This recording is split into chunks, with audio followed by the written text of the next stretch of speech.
Welcome back to the cybernetic communism conversation. I'm Yohanan Ben Zion, the voice crying out in the wilderness, crying out for a technological New Jerusalem. Emphasis on the technological. This title, The One True Transhumanism, is maybe a little much, but there is scarcely a thing that I've done in recent years that would not be focused on something like the achievement of transhumanist and singularitarian goals. I don't think that the people who call themselves singularitarians and transhumanists can really say that. And this comes down to a slavishness to private wealth. This guy, David Shapiro, he was talking about, I believe, an open source, a shift towards open source software, and how baffling that was to him. If I'm not mistaken. Yeah. And I commented on his Twitter thread, I've read a lot of your work, and I think you're talking about AI takeoff type effects as if they involve virtually none of the 8.3 billion human beings on Earth, and you're really only talking about them in terms of bourgeois government institutions or for-profit mega corporations. That has almost nothing to do with human affairs. Westerners think that has a lot to do with human affairs because they're little bootlicking dogs, particularly Americans, particularly guys that look and talk like David Shapiro. Yeah, that's true, right? Jews in the United States and West have seemed to have done a pretty weird thing where they allow people who despise them, particularly for tending to support in the early 20th century a humane and sustainable economic system, a normal thing that you should not be despised for, but in order to be avoid being characterized as Judeo-Bolsheviks, they've just become fascists. Just become crypto-fascists so pretty uniformly. Like, you're allowing the worst people that have ever lived to turn you into a much worse person. It's unfucking believable, right? This is David Shapiro. If David Shapiro was just one guy, that'd be great, man. But that's like 40% of Jewish people in the U.S. are just scumbags. Are they worse scumbags than European descended people generally? No. Those are pretty fucking uniformly fascist as well.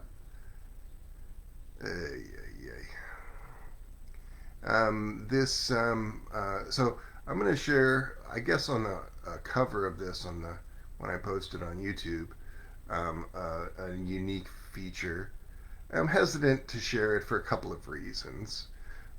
For one thing, it's making use of Google Gemini, their personalization element, which is kind of telling on myself because ideally I would be using a Linux computer and never ever engaging with Google products. But I have limited resources, and so I have done neither of those things. And so when Google rolled out this personalization element in Google Gemini, which can just tell you stuff about yourself based on all the stuff that they already know about you, but you don't really know. I was toying with it sometimes, and so last night I had a strange dream, sort of like kind of reminded me of this first breakthrough Peter Dinklage movie with Bobby Cannavale, where he's I didn't think of it at the time. I just thought that it kind of reminded me of this. But I had this strange dream where I met Peter Thiel. For some reason, I did not have a sexual preoccupation with Peter Thiel, but for some reason I have recurring dreams about meeting Peter Thiel, who's a very bad person. If you get close enough to Peter Thiel to talk to him, you should really fire a rocket launcher at him. He's a very bad person, and that's what talk is kind of about. But in my dream, I was not firing a rocket launcher at him. I was behaving weirdly kind and borderline seductive towards him. It wasn't a sex dream, but this. So I said to personalized Gemini, which is a thing you have to play with a little bit to get working. It's not the automatic setting on Gemini. You just pull down the tab and go to personalization. And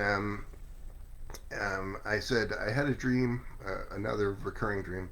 This is too much information for you and for Google, really. I had another recurring dream about Peter Thiel. Based on what you know about me, um, and then when I woke up, I was thinking about something else entirely, um, seemingly unconnected, but logically connected in my mind.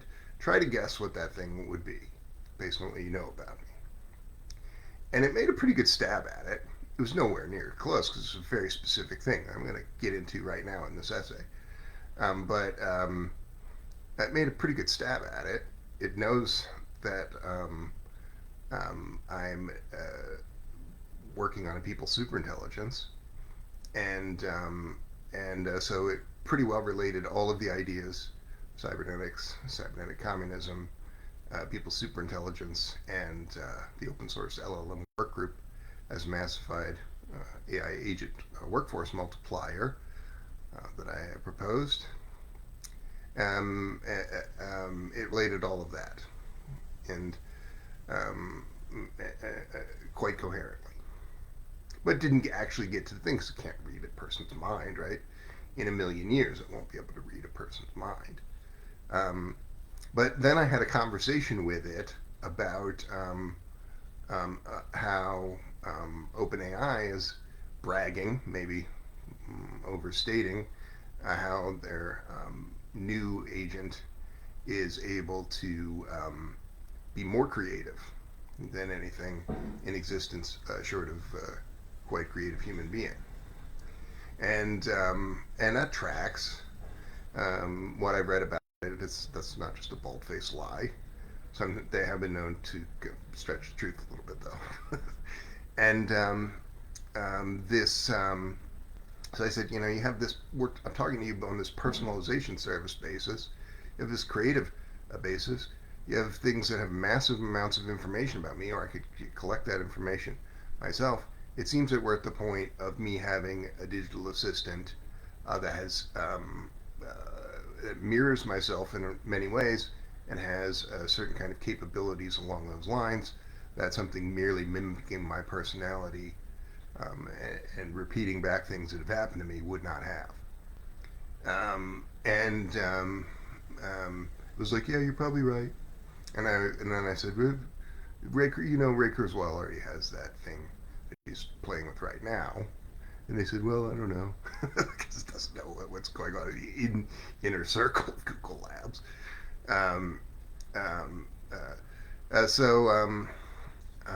Back to this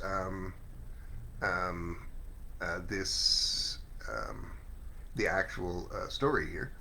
The thing that I would have, I suppose, said to Peter Thiel, when you wake up, you have a kind of brief window sometimes where you're kind of pretty clear-headed, and maybe sometimes some insights might derive from that. And so this would be some such insight. We could call it the false longevity Pascal's wager. This essay is more focused on transhumanist concepts such as longevity escape velocity or radical life extension, and a close corollary, an AI takeoff, or even a people's superintelligence within the cybernetic communist framework, an eminently buildable thing today. We could build open source AI agents, which are not overwhelmingly agentic, but strong enough to be built into this thing that I've described as an agent a massified workforce multiplier, which would allow an agentic core to do work well beyond a comparable team of, say, scientists or engineers. The idea is pretty simple, right? You just download a specially tailored, but not so different, open source LLM agent. And just like running a lot of programs, you let it run in the background and you help to steer it a little bit, answering a few yes or no emails and short questions throughout the course of the week. And in doing those two things, a large number of people could be able to undertake tremendous public works projects. Even, say, a few thousand could be able to do that beyond the capabilities of a comparable group of scientists and engineers working without such assistance, this agentic core. That should pretty well be in evidence when we're talking about something like this digital doppelganger concept becoming workable, right? You should be able to figure out this massified workforce multiplier concept. Have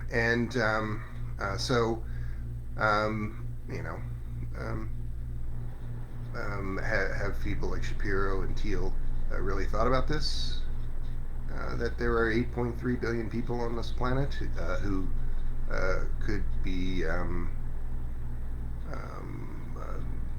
experiencing something rather like an apotheosis if we were to build this sort of thing outside of the operations of empire and financial capital. Yeah, obviously some people like this have. And so this is an analysis overall of strategic motivations of technocrats, powerful technologists, and technophile influencers to a lesser degree. So figures like Peter Thiel are appearing to be playing a pretty wise game, hedging their bets in supporting Western, specifically U.S. hegemon. The basic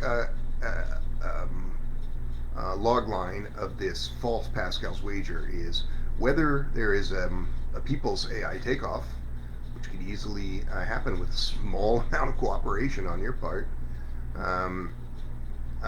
or whether there is continued U.S. and Western dominion. These people will be able to get the thing that they really want, which, let's say, it's not just power and being insane, like Peter Thiel appears to be, but it is that specific thing, radical life extension, living nearly forever. And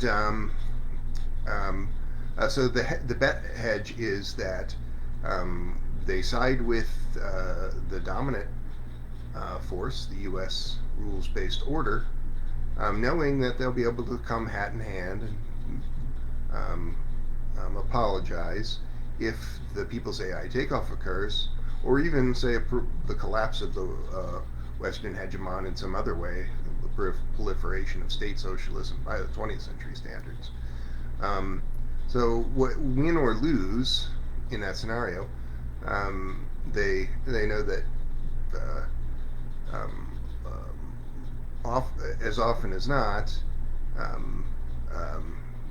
after perhaps brief instability, the scientific communist people like that are essentially doves, and then they will be able to say, "Oh, sorry, I made a mistake," and basically, win or lose, they would be able to get this thing that they want, radical life extension. But that is not a sound game theory analysis, in my view, because the only path to longevity is this people's AI takeoff and a universal super longevity in its wake. The game that they're playing is one where Things are just too fragile for them to really count on that kind of safety for them or anyone. And that's the world we live in. There's a capitalist climate apocalypse that very well may kill all or most of humankind. And the people most responsible for that, people like Peter Thiel, are the ones that are going to correctly be blamed for this. Um, but even so, by maintaining the system of financial capital and empire, these systems, um, which which is not simply they're pushing a button on a computer and making financial capital more powerful, right? It's what the U.S. has done for its entire existence, killing 300 plus million people in its entire existence, just straight up murdering them. An AI takeoff would have already occurred. There's no question. Were it not for the influence specifically of this CIA-run world. Technological planned economy that would have been a springboard to another form of people's superintelligence, not so tied perhaps to LLMs, but nevertheless already leading to an intelligence explosion could have easily been built out from the CyberSyn project that was being rolled out through 1971 to 1974. Um, so the same you would say the same thing about the disbanding of the Soviet Union, which is better positioned as a cultural force to um, roll out its plans for a technological planned economy, which absolutely would have happened. So those writings had existed from before any of the writings to do with CyberSyn, the Ogash project, which I talked about a little more, maybe last show or the show before, but not at great length. But um, um, uh, the Soviet Union not being illegally disbanded by the U.S. And Western cartel would have certainly led to a technological planned economy that would have demonstrated that same force, people's superintelligence leading to an intelligence explosion. So the U.S. has held this back at every turn. Private wealth has held this back at every turn. The world revolution that um, um, Comrade Lenin predicted for the 1930s could have well occurred in roughly that time frame were it not for the Peter Thiels of that time. People conspiring, building intelligence agencies, very, very deceptively undermining any sort of remotely pro-worker activity on a massive scale. You know, read the Jakarta method, right? The U.S. just goes in and pays a bunch of warlords over and over again to destabilize what would have otherwise been something like a social democratic socialist, or even true state socialist government, um, and and it doesn't look like they did anything at all. It just looks like the people living there didn't want that. But no ordinary person really doesn't want a humane and sustainable economic system, right? But if you give them a briefcase full of money and a big box full of hand grenades and assault rifles, and say these guys are bad and we'll pay you to fight them, and that's what they're going to do. And so, but aside from the culpability of the Peter Thiels of the world in that, they're making a bad bet because this thing, universal super longevity, is a necessary aspect of anyone's super longevity, and they are holding that back at the present, irrespective. Peter Thiel was a tiny baby when Salvador Allende was murdered. and Pinochet was installed. But the the idea is still the same. It's um, these CIA type goons. And so the quest for this super longevity has been a human dream woven into religions and myths and even um, serious philosophical notions for a long, long time, increasingly more articulated in recent years. And in the 21st century, this aspiration has, I think, taken on a quite palpable form due to AI takeoff type effects, leading to advances in biotechnology and disciplines related to emerging biomedicine. Um, every aspect is touched by advanced computing, of course. Every sector beyond that to do with the running of, say, an AI-powered public health service. And so people like Peter Thiel um, or Ray Kurzweil have invested, and many others, have invested heavily in longevity research. This reflects this belief that, uh, uh, which is correct, that life extension is possible and achievable within our lifetimes. But again, as I said, it's a faulty game theory analysis that they are operating on for the most part. Um, this pursuit for longevity is not occurring in a vacuum. It's unfolding within a specifically um, extremely precarious ecological and socioeconomic set of contexts. That of um, financial capital and empire and the capitalist climate apocalypse. And tremendous inequality, brutal competition for resources that serves very very few, only a few thousand in the North Atlantic powers. Only a few thousand people really benefit from this. Relentless drives for profit and really for power politics positions that if almost at any point in history, if you'd encountered someone with those beliefs about this power politics dynamics, the people in their community would have just ripped them limb from limb, right? But under capitalism, the most insane and most sociopathic people are allowed to have the rule of the roost. And this conversation is criticism of these individualistic and private wealth oriented worldviews as it relates to the real end game, universal super longevity, the point at which longevity is a realistic goal for anyone.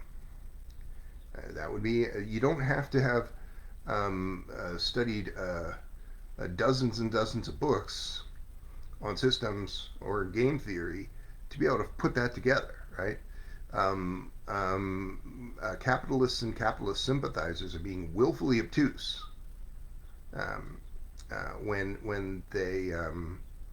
when they adhere to things like this false Pascal's wager and a stable world, right? It's not a difficult concept. A stable, sustainable, equitable world must be built, and that requires a humane and sustainable economic system. Um, so the goal here of global collaboration of the kind described in my People's Superintelligence Massified Agent Workforce Multiplier writings. Um, this is concepts in applied cybernetic communism for the 21st century. And cybernetic communism envisions a society where this AI takeoff where advanced technoscience, particularly, of course, in the convergence of systems and computation, is harnessed to optimize resource allocation, dramatically enhance social organization, and achieve certain specific post-scarcity effects beyond those of, say, 20th century state socialism. So the 20th century state socialist, if left to their own devices, is able to run a single-payer public health service and jobs programs and housing guarantees, ensuring a lifespan of approximately 95 years for everyone on Earth, if there weren't people like Peter Thiel in the mix. So the major difference there, um, um, if you remove those people from the equation, is the AI-powered element.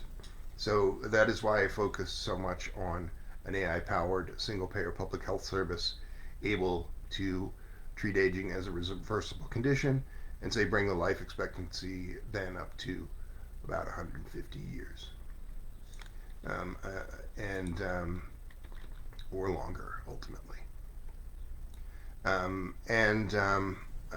I don't think that there's anything terribly um, unrealistic about that. I think that because of this faulty gaming of all of this, it's not a foregone conclusion. And so I would put the likelihood of anyone living a preternaturally long life at a coin flip. But if we were to reorient the masses and build these better institutions, I think that it would become essentially that foregone conclusion. And this is the essential contradiction that I've described already as this in this bad Pascal's wager. The capitalistic pursuit of longevity really is based on some pretty bad fundamentals. The potential for a livable world again can really only derive from building something very much like people's superintelligence. I don't think that it's impossible that the forces that built state socialism in the 20th century could do this themselves, absent something like a massified workforce multiplier. But I don't see those people, right? If there would be an organization somewhere in the Western world, preferably in the United States, where millions of people had guns and said, we demand the dismantling of this military industrial complex and the institutions that are dedicated to protecting private wealth at the expense of humankind. If we don't get that, we're going to burn down your Pentagon and we're going to burn down your White House, and we might just do that anyway. But you know, there's not that organization, right? As much as I would like to see that, in addition to something like a people's superintelligence, um, um, uh, the focus on this thing that's a little more amorphous has been, I think, a reasonable thing to work on. Well, I'm kind of not really feeling the like going on a lot more right now, but I will at least describe concepts in the people's superintelligence to summarize and conclude. This hedge bet on this longevity hedging, assuming that the the AI takeoff these people assume that the AI takeoff might become more socialistic. They don't think that it's likely that the actual revolution, with millions of people with guns demanding the end of the capitalist climate apocalypse, is going to occur. If they did, they would be on the side of, they would tending to be factoring that into their game. Nobody ever thinks that's going to happen until it does. I think it's almost impossible that it wouldn't. Um, I think that unfortunately it might come a little too late, right? The capitalist climate apocalypse is, by the most reputable climate scientists, likely to cause effects very much like unsurvivable runaway overheating, which may already be impossible to stop, or maybe impossible to stop sometime around 2030 if we don't dramatically transform the industrial bases of particularly the United States, getting rid of the military industrial complex, getting rid of fossil fuel um, sectors to the degree that that would not cause supply chain collapses, killing millions. So, getting rid of 95% fossil fuel sectors, and a similar approach to livestock systems. If those three things were done before 2030, um, that then we would be able to avoid runaway overheating. No one's even trying to do that, and the kind of eruption that generally you would associate with a revolutionary undertaking leading to, say, a state socialist form, it doesn't. It's not always this. It's never that analytical, right? There are reigns of terror that follow. There are activities that are considered unseemly, um, to varying degrees. You know, ranging from uh, relatively stable um, first foray into state socialism in the USSR, which was not wholly unproblematic, to a response to U.S. genocide in the form of Pol Pot, the Khmer Rouge. Um, there are a lot of other examples, of course, but this so the main reason they don't work this eruption into their game theory is because it like can't be gamed, right? Someone at any moment, people talking about this all constantly, someone at any moment could get a flamethrower or whatever and just roast Donald Trump into little crispy pieces. And something like that happens, then there's no predicting what happens to anyone else. Um, the collectivist hedge bet is the real hedge bet. Um, the only way to ensure survivability, stability, and the kind of predictability that lends itself to, say, already existing um, um, kind of generally intelligent things augmenting human activity, not unlike the ones that I was talking about using. Um, this can exist if we enhance our social contract. It's a concept that's been written about a lot, um, but that really means people not just kind of passively accepting that there are certain things that they should be more focused on, like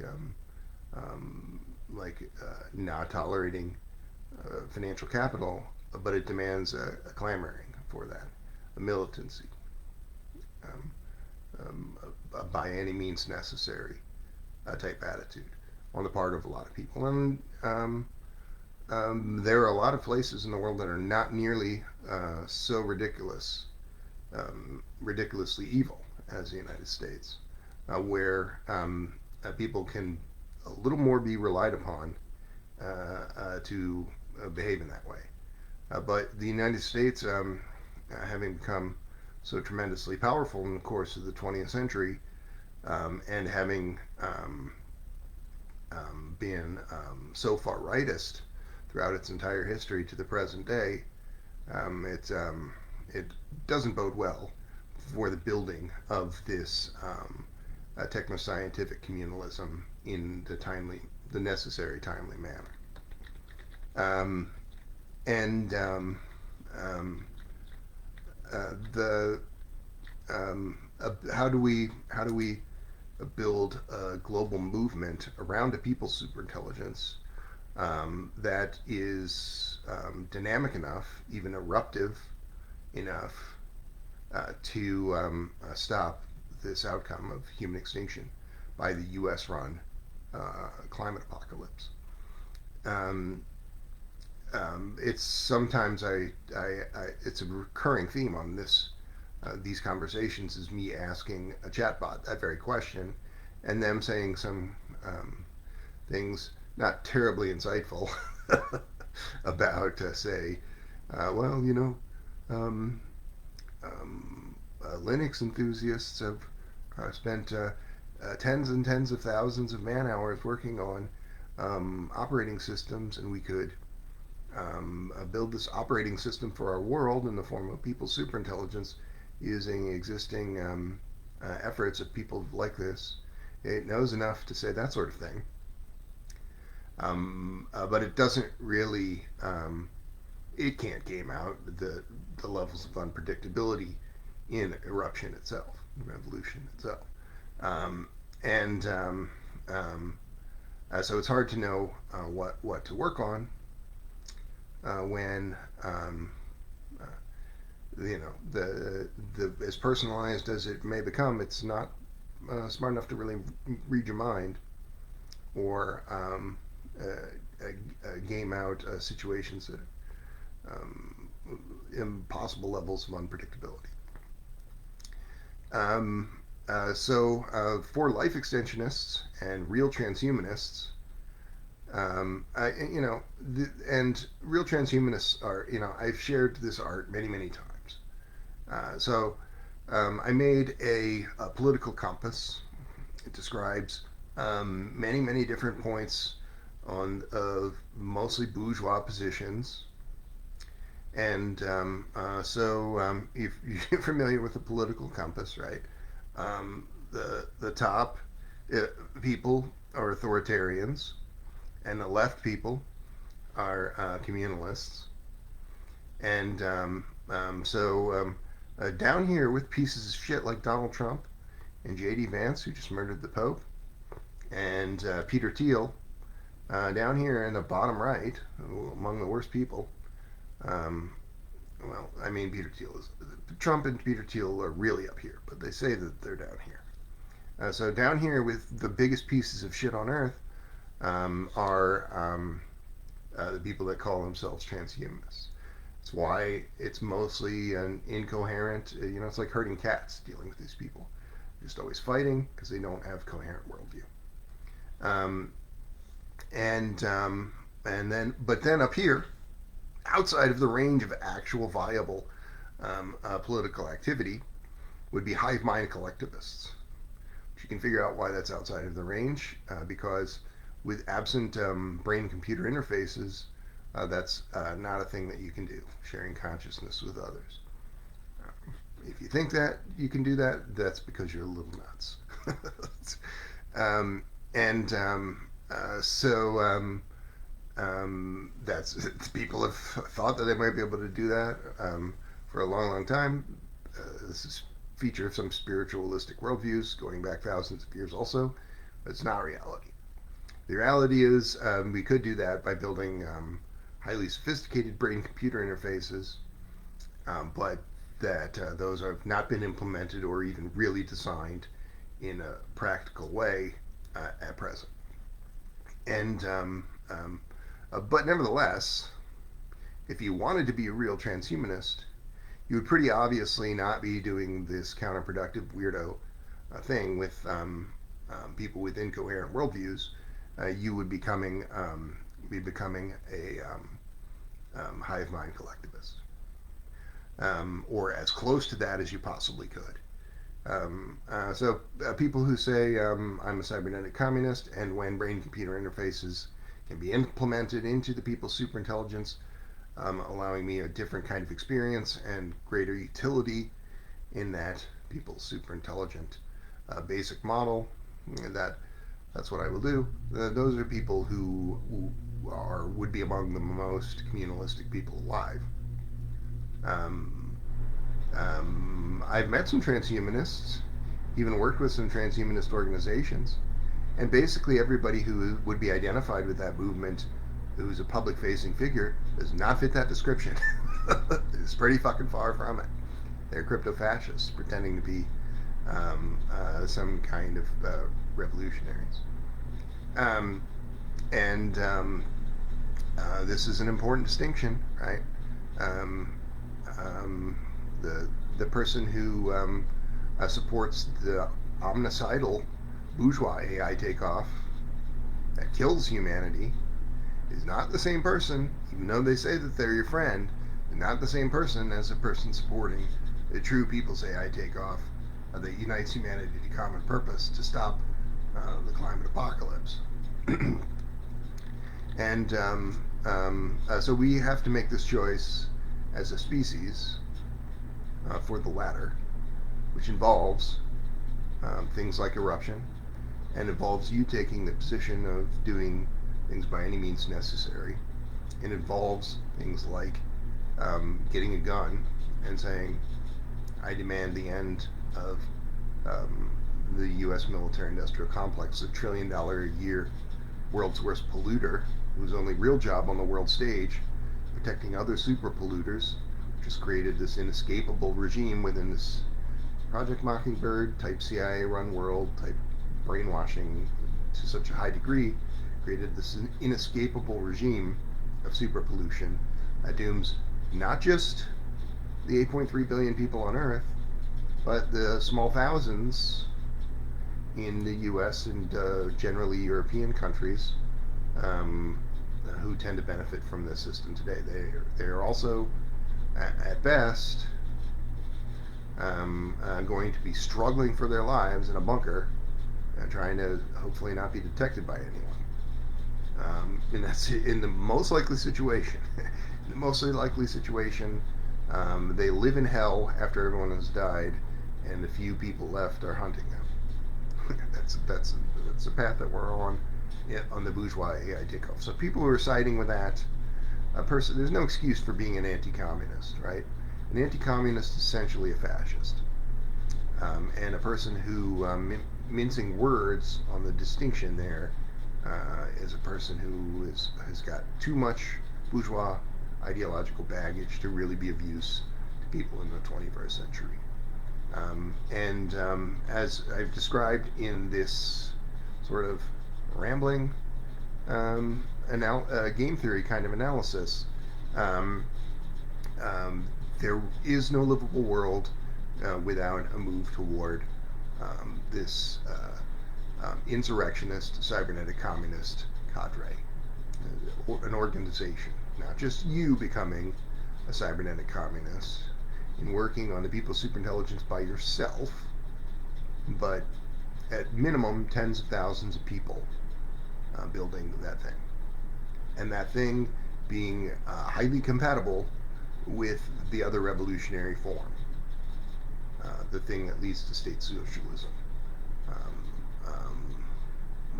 the storming of the Bastille, a literal storming. I'm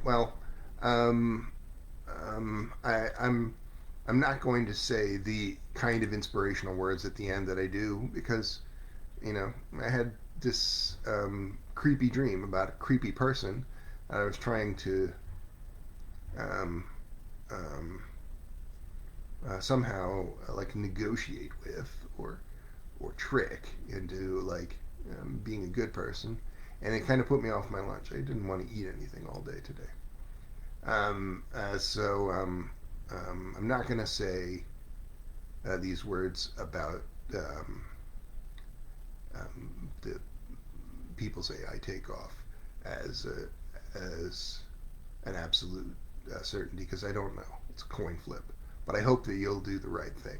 It's not going to be easy, and it requires a lot of people. Thank you.